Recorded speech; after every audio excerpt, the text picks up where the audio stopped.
2025નું ચોમાસું તેના અંતિમ ચરણમાં છે। રાજ્યના અમુક જિલ્લામાંથી ચોમાસાની વિદાય થઈ ચૂકી છે, છતાં પણ હજુ બંગાળની ખાડી સક્રિય છે। બંગાળની ખાડીની વધુ એક સિસ્ટમ ગુજરાત તરફ આવે અને નવરાત્રી ઉપર ગુજરાતની અંદર ભારેથી અતિ ભારે વરસાદ જોવા મળે તેવી શક્યતાઓ છે, જેની સંપૂર્ણ માહિતી આપવાની છે। સૌપ્રથમ તો આપણે એ જણાવી દઉં કે રાજ્યની અંદર અત્યારે નૈઋત્યનું ચોમાસું જે સક્રિય હતું ધીમે ધીમે વિદાય લઈ રહ્યું છે। અત્યારે કચ્છના ઉત્તર ભાગો અને ઉત્તર ગુજરાતના ઘણા બધા જિલ્લાઓમાંથી ચોમાસાની વિદાય થઈ ચૂકી છે, પણ ચોમાસું જે રીતે છેલ્લા 2 દિવસથી અટક્યું છે, આમ તો ચોમાસાની વિદાયની જે પ્રોસેસ ચાલુ થઈ, મોન્સૂન વિડ્રોલ પ્રોસેસ ચાલુ થઈ 2 દિવસ સુધી ઝડપથી એ નીચે આવ્યું, પણ હવે એ ચોમાસાની વિદાય છે તે અટકી ગઈ છે, કેમ કે હજુ પણ ભેજવાળા પવનો આવી રહ્યા છે અને થંડરસ્ટોર્મ એક્ટિવિટી થઈ રહી છે। આ વરસાદ છે હજુ પણ લગભગ 22 સપ્ટેમ્બર સુધી કન્ટિન્યુ છૂટાછવાયા વિસ્તારોની અંદર જોવા મળે તેવી સંભાવનાઓ છે। 22 તારીખથી પછી આમ તો નવરાત્રી શરૂ થવા જઈ રહી છે। નવરાત્રી ઉપર પણ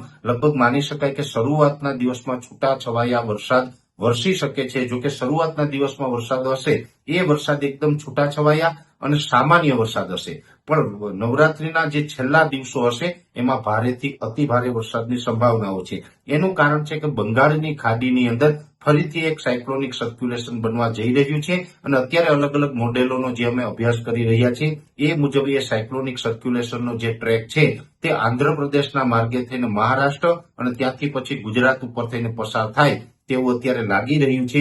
જો આ ટ્રેકમાં કોઈ ફેરફાર ન થાય તો નવરાત્રીના છેલ્લા દિવસોમાં એટલે કે 28 સપ્ટેમ્બરથી લઈ અને 2 ઓક્ટોબર સુધી રાજ્યની અંદર સામાન્યથી મધ્યમ અને અમુક વિસ્તારમાં મધ્યમથી ભારે વરસાદ, તો આઇસોલેટેડ વિસ્તારની અંદર ભારેથી અતિ ભારે વરસાદ નોંધાય તેવી શક્યતાઓ છે। આની અંદર સૌથી વધારે તીવ્રતા છે દક્ષિણ ગુજરાત અને સૌરાષ્ટ્રના ભાગોની અંદર જોવા મળે તેવું અનુમાન છે।